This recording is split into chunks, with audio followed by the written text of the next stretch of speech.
Nation news India में आपका हार्दिक स्वागत है। आज हम NFIR यूनियन कार्यालय के अंदर और हमारे बीच में हैं डॉक्टर M रघुवैया जी, जो बहुत अरसे से रेल के लिए काम कर रहे हैं और पूरा जीवन रेल के अंदर बिता दिया है। और सर, आपका नेशन न्यूज इंडिया में आपका हार्दिक स्वागत है। धन्यवाद सर, क्या कारण है कि आज पूरी भारतीय रेल के साथ में निजीकरण और निगमीकरण किया जा रहा है? भारत सरकार गलत निर्णय ली। रेल कर्मचारी कभी भी देश को फेल नहीं किया, भारतीय रेल को फेल नहीं किया। कोविड महामारी काल में सेकेंड वेव में भी वर्ष 2020-21 में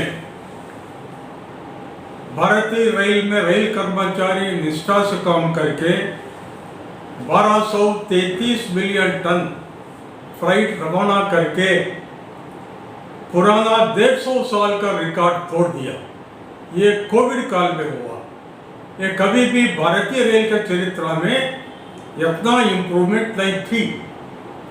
ये क्रम में रेल कर्मचारी कोरोना इन्फेक्शन की वजह से 3000 लोग मर गए।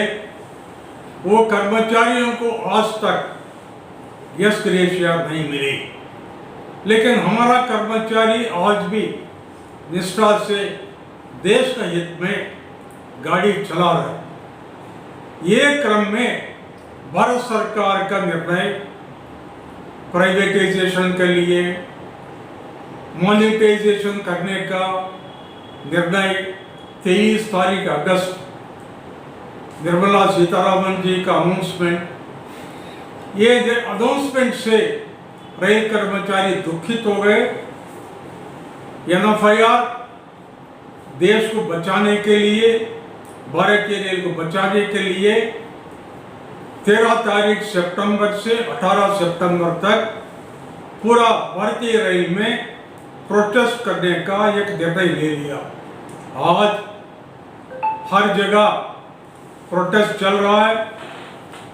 हमारा स्वार्थ के लिए नहीं है, देश का हित में, देश को बचाने के लिए ये कार्यक्रम चलती रहेगी। हम ये इश्यू कभी भी नहीं छोड़ेंगे। रेल कर्मचारियों का साथ हम चलेंगे, रेल को बचाएंगे। सब रघुवैया जी, जिस तरीके से आप बता रहे हैं और जब आप लोगों की मीटिंग होती है तो कई बार मंचों से सुना गया है कि हम रेल को नहीं बेचेंगे, रेल का निजीकरण नहीं करेंगे। उसके उपरांत नेता कहने के बाद में आज पूरा भारतवर्ष के अंदर रेल को पूंजीपतियों के हाथ में दे दिया है। भारत सरकार चतुरता से बात करती, प्राइवेटाइजेशन नहीं होगी बोली। पीयूष गोयल जी पार्लियामेंट में अनाउंस किया, लेकिन मॉनेटाइजेशन नाम लाए। मॉनेटाइजेशन का मीनिंग क्या है? ये बड़े बड़े लोग को देश का संपत्ति ये बेचने का, यही है मॉनेटाइजेशन का उद्देश्य।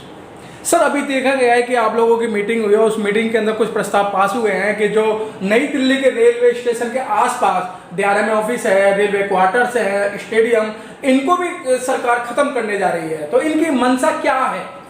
NFIR एवं URMU ये डिसीजन को अपोज किए। हम अल्टरनेटिव सजेशन दिए।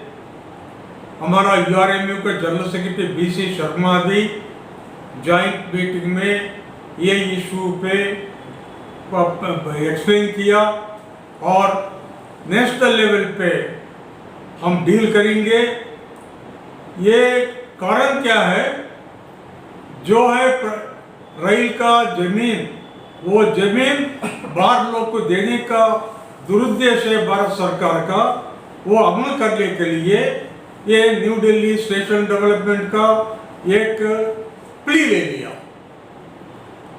जी सर, एक समय था कि जिस तरीके NFIR अगर रेल मंत्रालय को या रेल डिपार्टमेंट को एक आवाज़ उठाते थे, आपकी आवाज़ को माना जाता था, आपकी बातों को माना जाता था। लेकिन आज क्या कारण है कि आपकी आवाज़ों को नहीं माना जा रहा, ना आपके स्ट्राइक को माना जा रहा है और सरेआम रेल को बेचने का काम किया जा रहा है? भारत सरकार का एजेंडा है, नीति आयोग का एजेंडा है, रेल मंत्री का इन्वॉल्वमेंट कुछ भी नहीं है। NITI Aayog air condition chamber में बैठ के पेपर तैयार करेगी, पीएमओ से वो आएगी, वो अमल करने के लिए लोग प्रयास करते हैं। 1,55,000 करोड़ रुपया पैसा लाने के लिए ये बेचने का कार्यक्रम शुरू किया। मेरा पॉइंट है 2021 में 1,55,000 करोड़ रुपया इन्वेस्टमेंट के लिए भारत सरकार ने रेलवे में डाली, क्या मिली? आप कहां डाले पैसा और पैसे का फलित क्या मिली?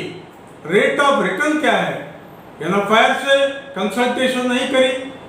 आप स्टेशन डेवलपमेंट नाम पे और रेल डेवलपमेंट नाम पे पैसा नदी में डाल के रेल को बर्बाद कर रहे हैं। ये हम अपोज करते रहेंगे, नहीं छोड़ेंगे। सर, जब देश के अंदर महामारी आती है सबसे आगे रेल कर्मचारी खड़े होते हैं। जब महामारी आई तो आप लोगों ने एक एक दिन की वो तनख्वाह भी कटाई, उसके बावजूद भी आज रेल कर्मचारी परेशान हैं। परेशान है, कारण क्या है? भारत सरकार को मालूम है गाड़ी कैसा चलती। हर दिन 2 रेल कर्मचारी मरते। अनिल काकोडकर जी, एटॉमिक एनर्जी कमीशन पूर्व अध्यक्ष ने रिपोर्ट में लिखा और रिपोर्ट रेल मंत्री को दिया। कितने लोग रेल कर्मचारी हर साल मरते? 840 लोग मरते हर साल। कारगिल युद्ध में भी ये संख्या में 25% भी हमारा सोल्जर नहीं मरा। रेल का काम क्या है? हर दिन भी युद्ध वातावरण में मेरा कर्मचारी रेल पटरी को मेंटेन करने के लिए, सिग्नल व्यवस्था को मेंटेन करने के लिए, गाड़ी सेफ से गाड़ी चलाने के लिए काम करता रहता।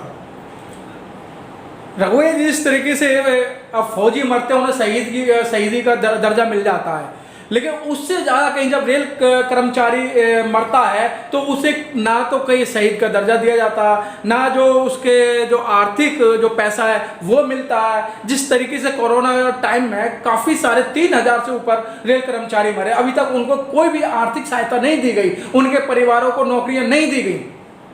परिवारों को नौकरी एनएफआईआर लाई, वो परिवार को नौकरी मिल गई। मेरा डिमांड है रेल कर्मचारी जो लोग कोरोना इन्फेक्शन से मर गए, वो कर्मचारी को फ्रंट लाइन वर्कर से आप डिक्लेयर करके एक्स ग्रेशिया पेमेंट देना चाहिए। वो नहीं दिए।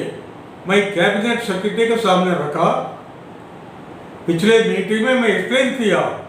रेल कर्मचारी, डॉक्टर, पैरामेडिकल स्टाफ किस ढंग से काम करते, पब्लिक को सेवा देने के लिए, वही क्रम में रेल कर्मचारी भी काम करते।